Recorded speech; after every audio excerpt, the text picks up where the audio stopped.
Good morning, everybody. I'm very pleased to be here and to contribute to this symposium, and I would like to thank the organizers, and particularly Gerald Altman for having invited me. And I'm sorry I have a bad throat, so hopefully you'll be able to hear me properly and to discuss that complex issue that Gerald asked me to develop, which is to sort of survey a bit the theoretical developments in the, rather than looking there. Yeah, so these are the theoretical developments in public bodies, which is a very broad topic, so I'm going to narrow that down to something more specific. What I will do is basically first to dimensionalize the issue, which means I'm going to focus on specific aspects, specific dimensions, mainly related to institutional aspects and organizational aspects. And I will not discuss issues that are very important in that area of reforming public utilities or reforming public bureaucracies. What I will sorry for that. The angle of analysis I'm going to adopt is very much inspired by recent developments partly in organization theory, in the continuation of Williamson and Douglas North, which is what dimensions should we take into account when either if you're a public authority or if you're a private agent, when you have to choose the mode of organization that will be efficient in the sense that it is adequate to the goal that you're pursuing. And I will do that based on, first on my theoretical background. I'm initially more a microeconomist than a macro, so that's an aspect. Nobody's perfect, Ricardo.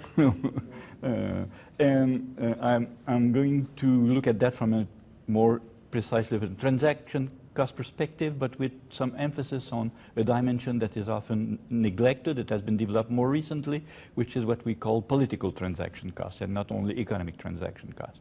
And I'm doing that based on my own interest and experience, which is basically focused on network infrastructure, the development of network infrastructures. I will even boil that down to mainly examples from the water and sanitation sector, to make it short. And most of the examples are coming, but not all of them from developing countries, because I think that first, it's very important for them, and second, it's also a way to understand and identify many of the problems of development, not in the sense of development in developed countries, but development more generally, including developed countries. So my perspective is that of transaction cost, with, as I mentioned already, examples mainly from water and sanitation. Sorry. The basic outline of what I'm going to discuss today is that there are some major challenges that not necessarily public, organizations developing network infrastructures, delivering public services related to network infrastructures are facing, and that may challenge at least the way we have learned to see them or to consider them. And partly I want to emphasize two aspects in my presentation. One is the major technological changes. I think we don't still measure properly and adequately the impact of these new technologies on the very basic organization of public services, of network infrastructures. We see that already quite clearly in the telecom industry, but in other sectors, in other network industries, energy already, we're beginning to see that. Water and sanitation, maybe it's not as clear, but it's coming, and it's challenging the way we have considered the organization of these sectors. And the other aspect is institutional change in the context of globalization, where regulations have to adjust continuously. It's also a challenge to the existing types of organization for delivering network infrastructures that we have. I won't enter into the details of that, but I have to mention that My presentation today is based on an analysis that I'm developing with colleagues, partly with Dutch colleagues. We're writing a book on that, which is focusing on the interaction of these technological changes and the organizational change in the network infrastructures. So we're very much looking at these interaction. There's already not that much in the literature, at least in the economic literature, on that interaction. There's some, but it's relatively limited. And what is even more important for us is that there are other colleagues doing that also in other fields, that we're pushing towards differentiating different layers, both on the technological side and the institutional side. I'm not going to discuss this model too much in details, but these are the layers that we're identifying. So we're looking at the interaction between technologies and institutions with different layers on both sides that defines conditions of act. I'm going to develop these three layers, but basically looking at the general access to network infrastructures that define the architecture, the modalities of governance, which partially overlap with what John just introduced, and the transactions that are organized at the more micro level of organization. And I'm just going to identify some challenges related to these different levels that determine the performance of network infrastructures. First, problem of access, connecting users to the network infrastructure. Okay? It's clearly a major problem in water and sanitation in developing countries or in emerging economies.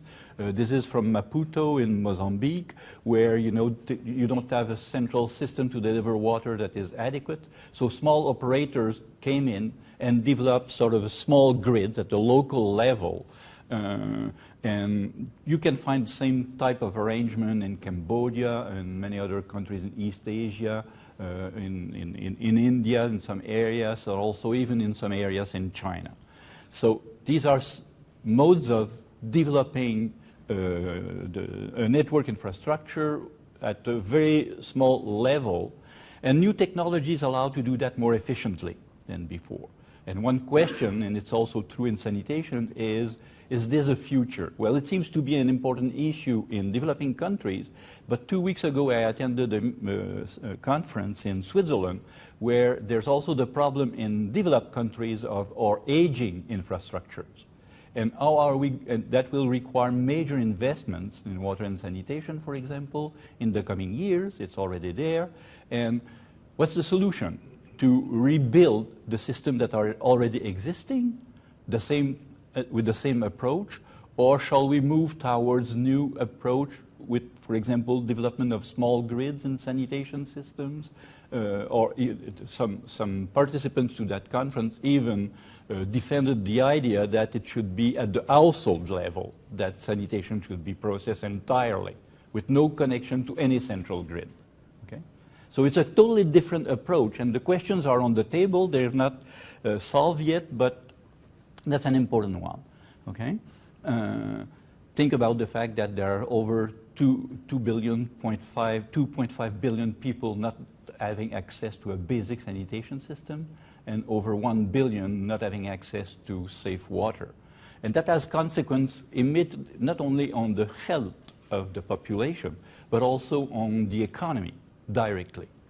Lower productivity, less access of women to the labor market, and so forth. So these are really major issues, and therefore there's a first challenge here, which is to find the appropriate architecture, which is the issue that I raised about with the example of sanitation. Okay? And there's a technological side to that, and there's an institutional side, and both are interrelated. Let me just mention rapidly, and I'll come back to that in a few minutes, the example of Singapore. Okay, Singapore decided, that's an institutional decision, so to speak, it's decided by the political power, that they wanted to become independent regarding the water supply. So far they were depending on, till the independence, and after the independence, they were depending on water coming from Malaysia. Okay? So they developed 4 different technologies to do that. Okay? 4 different technologies. The water from reservoir, from a river, which is a small part. There's not much of that in Singapore. Catchment from rain, desalination, and processing, recycling completely wastewater, which now represents a very significant part of the water that is used in Singapore. Okay? 4 technologies with an institutional background. How do you coordinate the use of these 4 technologies? And we will see that in a few minutes that they have adopted a more complex than it seems mode of organization to do that. And it has been very successful. So it's very challenging in terms of, is it replicable and under what condition? On the institutional side, one aspect is obviously something that is very important for what will follow in my presentation, which is the connection between property rights and decision rights. There's more and more things that are done in organizational economics where we take into account these 2 dimensions as very distinct, and very often they don't overlap, or they very partially overlap, which means a more complex type of mode of organization. To be very concrete, think about all the development of PPPs, of PFIs, that John illustrated when he mentioned the case of hybrids, and I'll come back to that in a minute. I'm going to skip that slide about what are exactly property rights and decision rights in the literature, but the slides are available if you're interested, because I want to focus on the second problem, which is, okay, you have that problem of access or of renewal of the existing infrastructures, network infrastructures. The second problem is, how do you organize that? And I already alluded to that with the example of Singapore. This is again the example of Singapore, which can be debated. You know, it's considered a success, but there are drawbacks, and also it's not necessarily transferable to other situations. But it's just illustrative of a successful arrangement. So you have the four types of on the left, the 4 types of provision of water.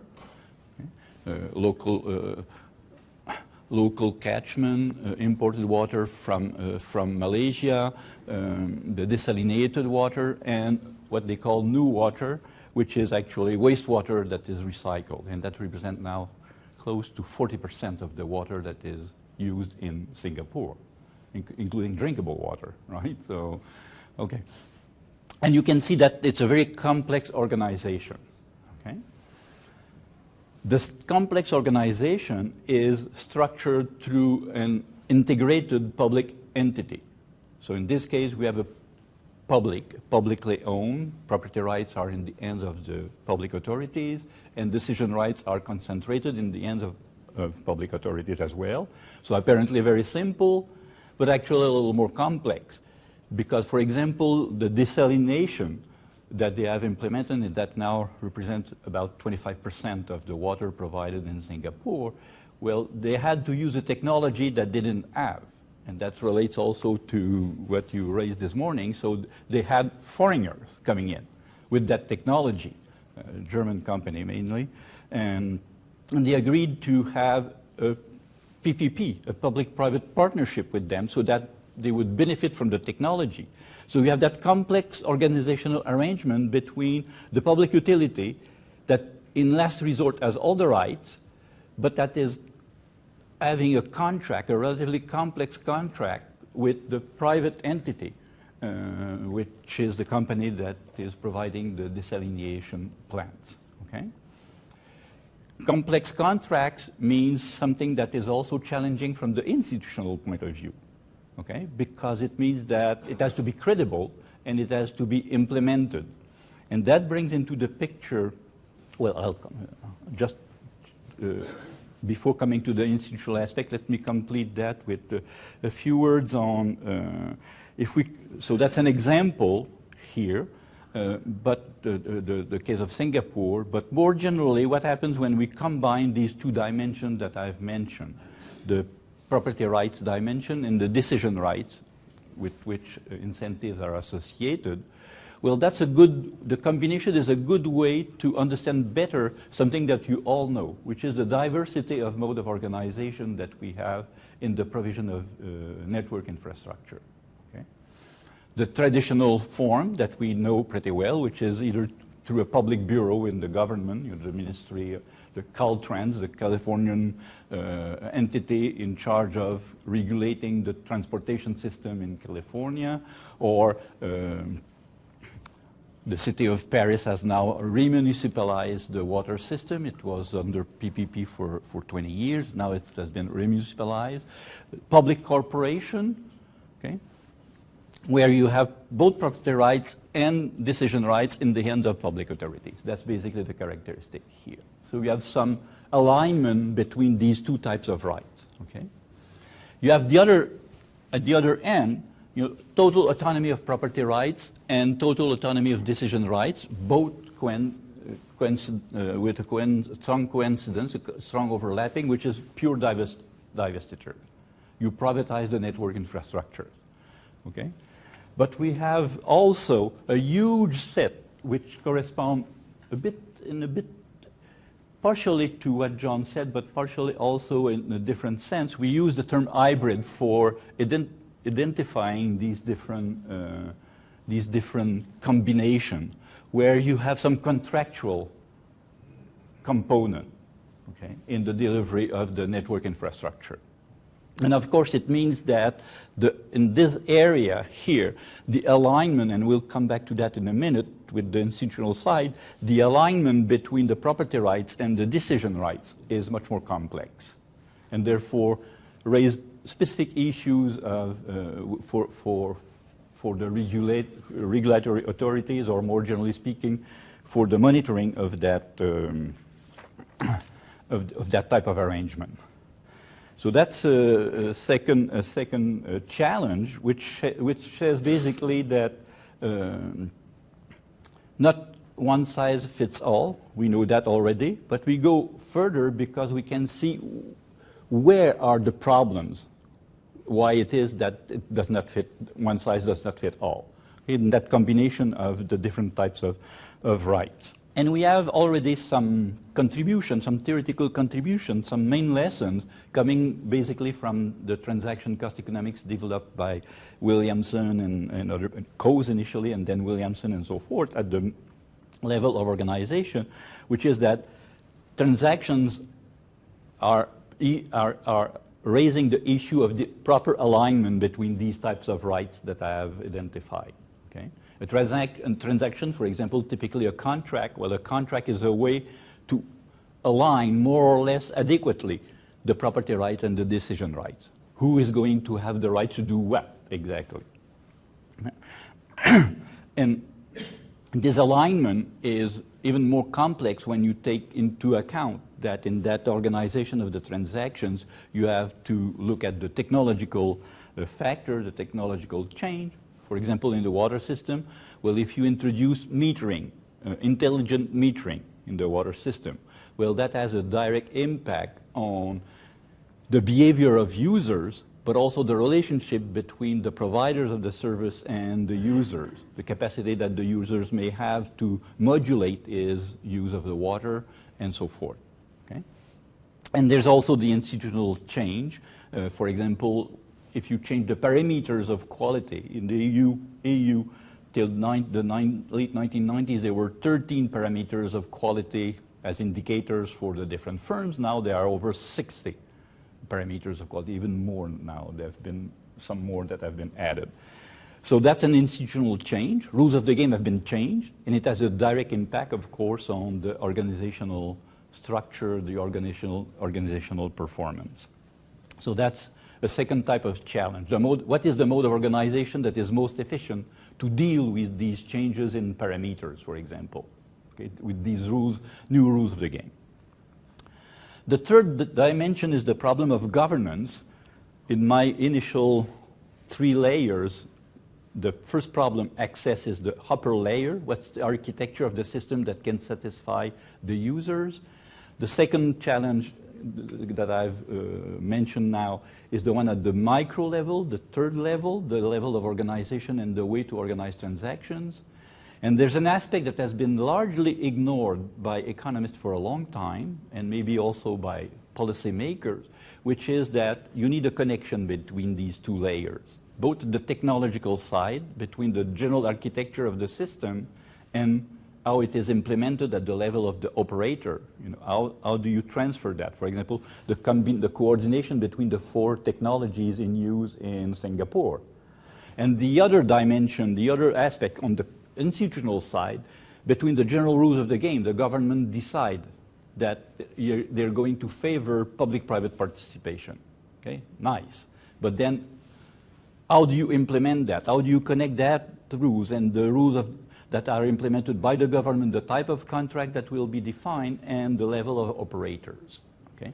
And we call that level the BESO institutions in the recent contribution. Many of us are using that term. Is it, for example, what is the best type of governance at that level? Is it through the courts? Is it through regulators?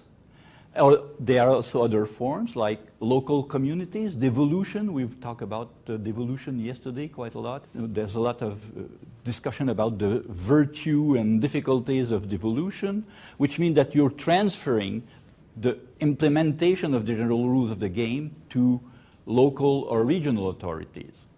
And that's where the main institutions often are, because that's where rules are going to be translated. General rules are going to be translated into specific rules.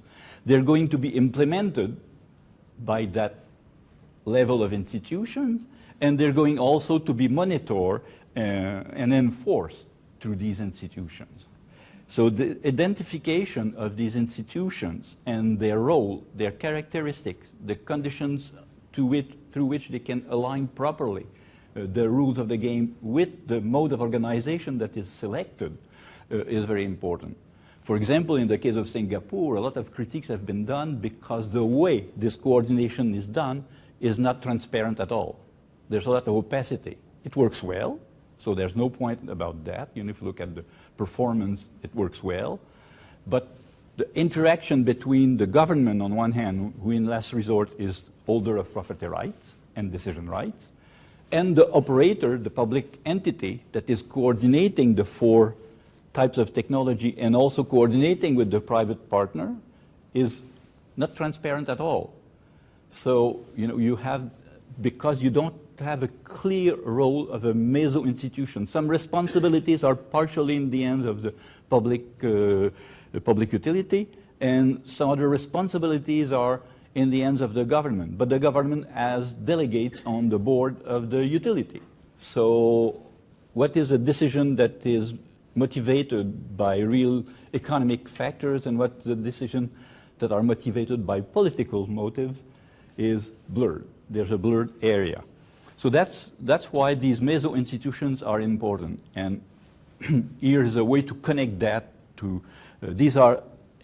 we are adding here to the previous graph the types of meso institutions and their characteristic when it comes to decision right. You know, between the traditional form of command and control with bureaucratic control over decision incentives, regulation through general laws, which for example is the solution that has been adopted in Australia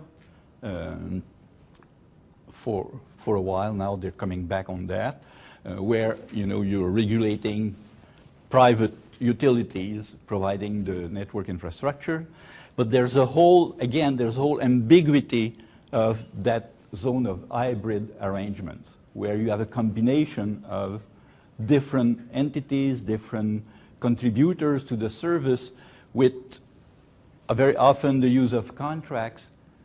Is it better to monitor that through the courts, through regulators? At what level should the regulator operate? For example, I was associated with projects from the World Bank in the beginning of this century, and they were still pushing for, in developing countries, for having specialized regulators for different infrastructures. The problem is that when you're a small country with very limited human capabilities, having different regulators for different utilities is almost impossible, except if you take the people who are in charge of the public utility already. So you're not solving the problem at all. Okay? So that's a very important issue. You know, how do you select the institutional arrangement, not at the broad level. You know, we published a book at Oxford University Press about, you know, the reform of procurement in sub-Saharan Africa, where the World Bank and other international organizations push the different government to change the law of procurement. Fine. You know, if you are the World Bank and you promise that you're going to support the change with money, they will adopt the law. The problem is the conditions of implementation to more specific institutions. And that's an aspect that has been largely ignored and that needs to be developed much more. And we don't have much about that. Including in our developed countries, there's a very recent report a few weeks ago from the Court of Auditors of the European Union, where they examined 79, I think, if I remember well, 79, broadly 80 public-private participation projects in Europe. And they show all the flaws in the design of these projects. And we're talking about countries where there's been a lot of experience in public-private participation, but still a lot of flaws in the design of the contracts. And what they point out, even more importantly from my perspective here, is that they point out that in most cases, there was never a comparison between the decision to go in this direction compared to what it would be if we would choose another solution. For example, if we decide to use a lease contract, is there any comparison of the comparative advantage in selecting that solution compared to having a public corporation? No, they never do the comparison in the initial assessments of the project, which is amazing because we're talking about countries where it has been developed for years. And the report is now available from the European Union. It's a very interesting one. Sorry for that. So in last resort, it means what? Well, it means that because you're looking at the interaction between the general rules of the game and the operational mode, the type of organization that is actually providing the service, you have these intermediate institutions, meso-institutions, and these meso-institutions are, in last resort, in a decision that is made by political forces, right? The decision to decentralize, the decision to transfer to regions, the decision to adopt devolution is a decision that is politically motivated, which means that many different, I'm not going to comment that, that's from my co-author Maria Saleh from India. There are many different dimensions to take into account. Economists have tended to focus on some aspects, but now we are more and more confronted to the need to take into account other dimensions like the one that you mentioned this morning, you know, the cultural values and beliefs and norms and standards that people have in mind when they adopt a solution. And this is the end of my presentation, and that involves taking into account two types of transaction costs. Most of, in the 1980s, 1990s, and beginning of this century, when we were looking at these modes of providing public utilities, providing network infrastructures, the focus was on economic transaction costs. The alignment of the, and that's a very interesting and very powerful tool, and that's why Williamson got the Nobel Prize, right? And Coase before Williamson, a very powerful tool to analyze the adequacy of the mode of organization that you're choosing to the type of transaction that you're going to organize. You know, for example, what's the level of uncertainty that is affecting that transaction? What is the level of frequency of that transaction? If it's one transaction of, like in water system for the coming 50 years, well, of course, the conditions in the contract will be very different from buying a table or buying a glass of water, right? The frequency has an impact. We knew that, and that's very powerful. Although, and that's pointed out also by the report of the Court of Auditors, although very often there's no analysis of the comparative cost. Okay? So what are the comparative costs, for example, of implementing, I published a paper on that I referred in the slides, comparing the cost of adopting a regulatory agency versus the cost of monitoring through public bureaus, which is the case in the Netherlands for water systems, or monitoring the water through contracts, which has been and still remain the dominant form of monitoring water systems in France. Okay? So we have different institutional arrangements here, different modes of organization associated to these institutional contexts, and there's very, very little in terms of comparative analysis to help us better understanding that. So that's really a domain where we need more. And there's another dimension that has been introduced more by North, that was more by Williamson and Coase before him. The other dimension is that we now call, it's now more and more used in the literature, political transaction costs.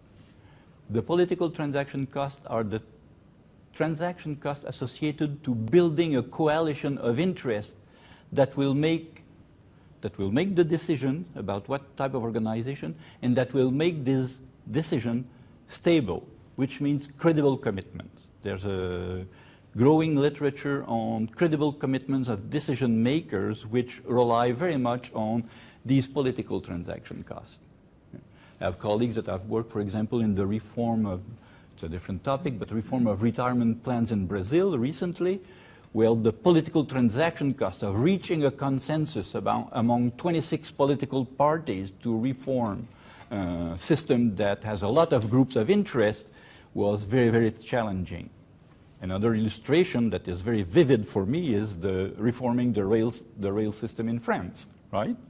So how do you reform how do you build a consensus? What are the political costs of building a consensus that will allow to change the mode of organization? So we already know, and we've known for a while now, that one size does not fit all. But what is, I think, interesting is that there's more and more conceptual and methodological tools to assess, okay, but in which condition, under what circumstances will a specific mode of organization or a specific type of intermediate institution do the job better, not optimal, but better than other solutions, which requires a comparative approach. And that's it. Thank you for, oh yes, no, I wanted to, that's a very important slide because all my presentation focused on issues, on the underlying issues of efficiency, right? The economic aspect of that of these arrangements. But there's also, I think it's very important, and Ricardo mentioned that this morning, and it was already underlying part of the presentation and discussion yesterday. There's also the issue of equity and social equity. You have to build, that's the political transaction cost side. Okay, you have to build a consensus so that people will make a choice between two different technologies. Okay, thank you.